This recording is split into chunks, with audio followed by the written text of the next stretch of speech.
So what do you think is the biggest thing that's preventing millennials from buying homes? I mean, you hear a lot of stuff about this, a lot of articles being written. In fact, I have an article here. Is it the question of income inequality? I mean, the problem of income inequality is that what's, or is it stagnant wages, or is it a lack of good-paying jobs? Is it any of these I think things? it's because we're lazy and insist on having our iPhones. That must be it. That's At my least, guess. actually, according to this article from an Australian millionaire named Tom Gurner, it's actually the fact that that we spend money and waste money on avocado toast.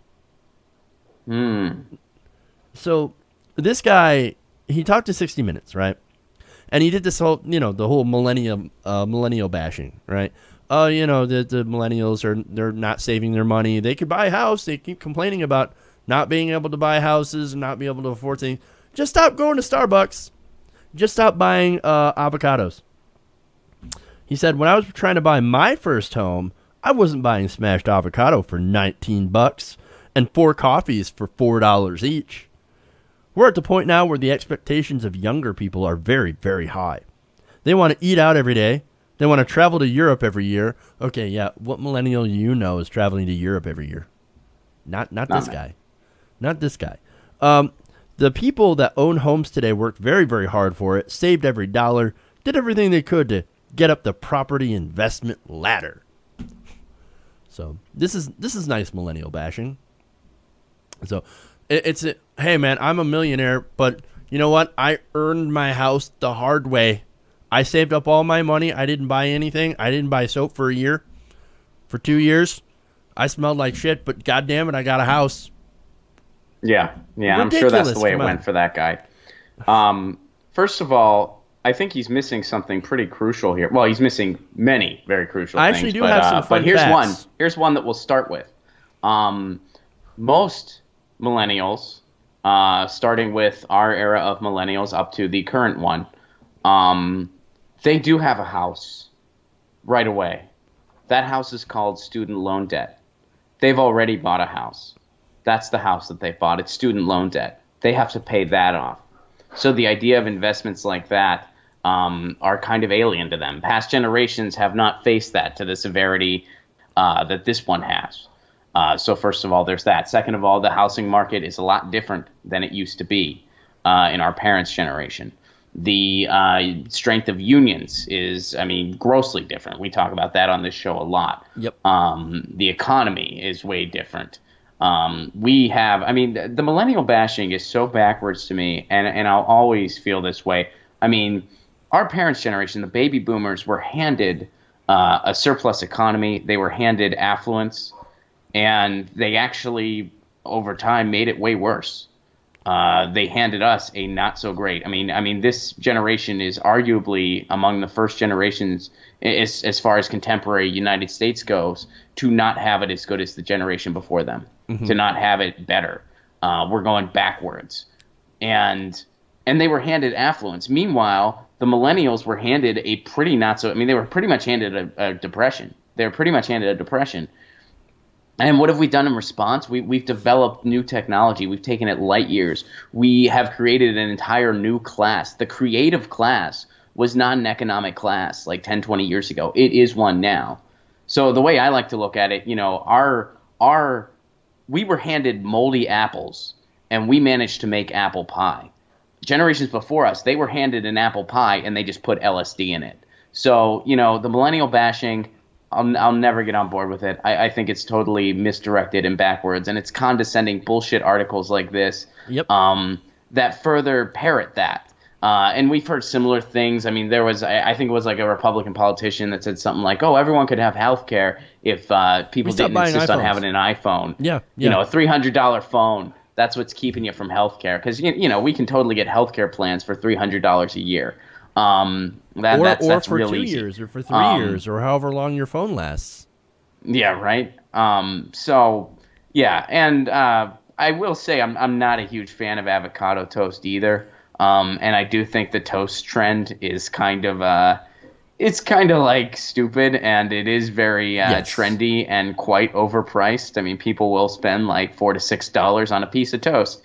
You can make that at home for probably about 30 to 40 cents. Yeah. But to use that as an excuse to bash a generation and say this is the reason for like stagnant housing, it's just a fluff piece. It's just a Mm. lazy fluff piece, so that other people in their ivory towers of privilege can read it, and pretend like they have insight as to anything on what the average person is going through. Yeah. Let me also address avocados. Disgusting. Man, Maybe that's why. I No, got I I got actually to be I don't even careful have a because if house. Big Brother's listening, there's going to be someone that takes me by a noose and pulls me out of California. Sure. But I'm not a big fan of avocados either.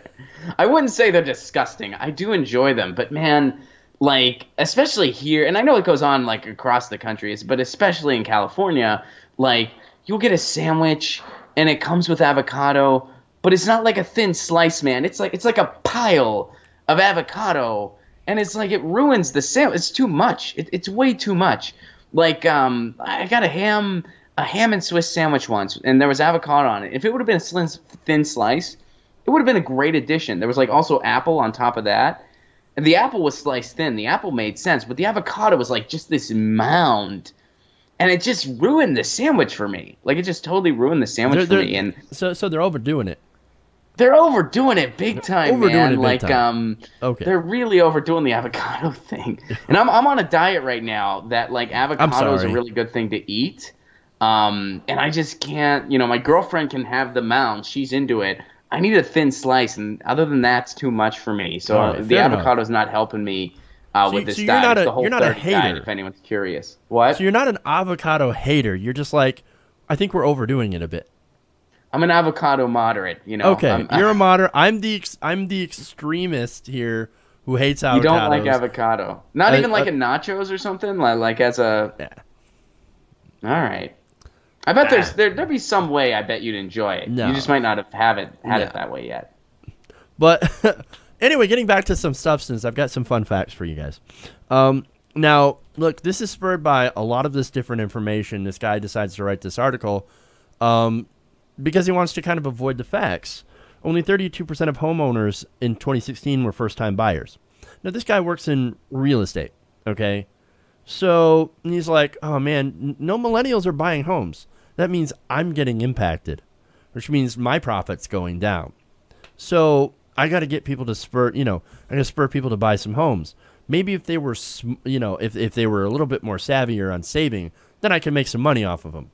But unfortunately, that's not what's going on. As you point out all the good, the really good points that you did so earlier of why millennials aren't buying homes.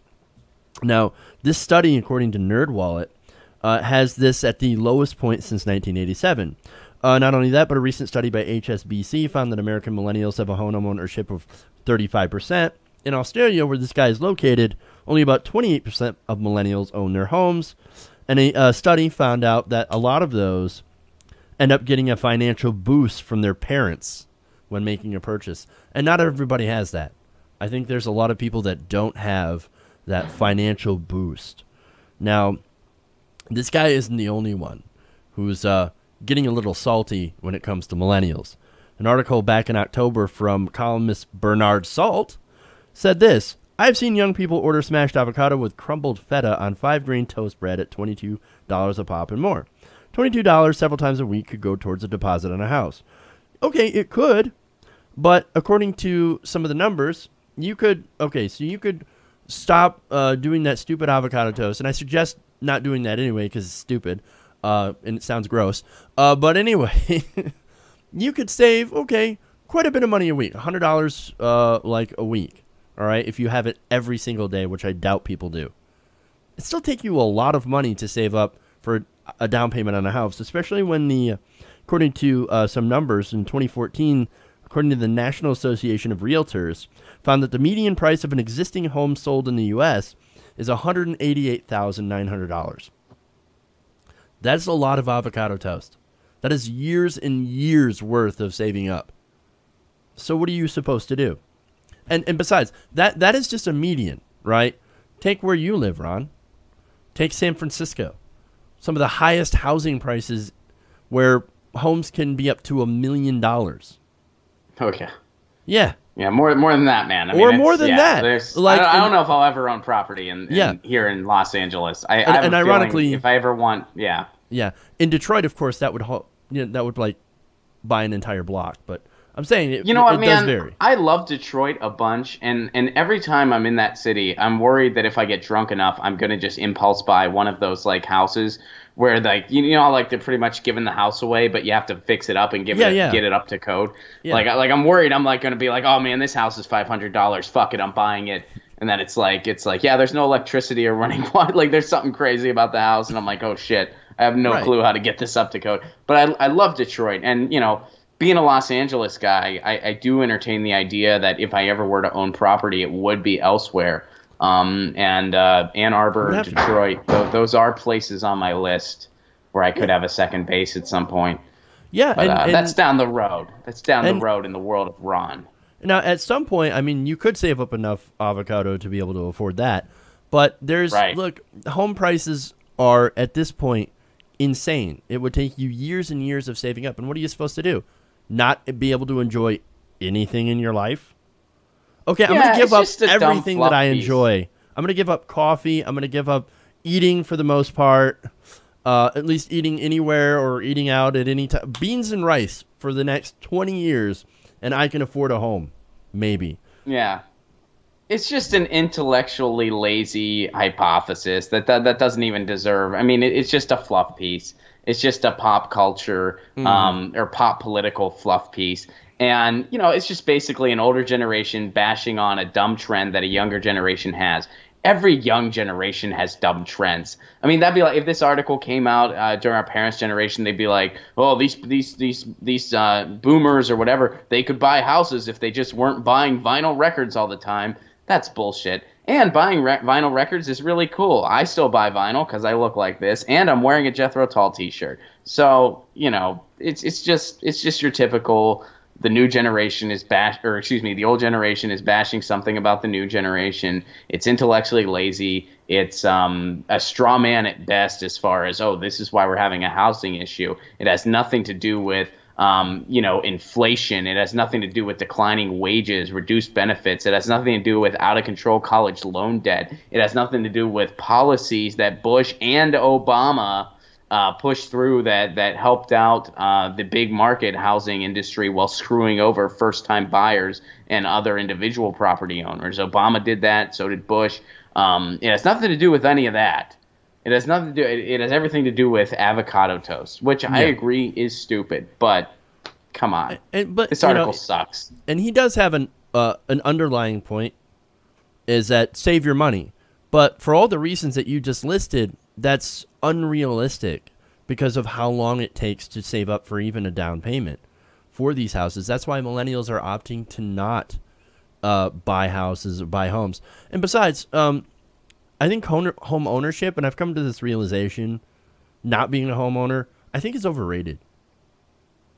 I agree. I still think it's a worthwhile investment if you can. Sure, absolutely, because it is assets that you can borrow against.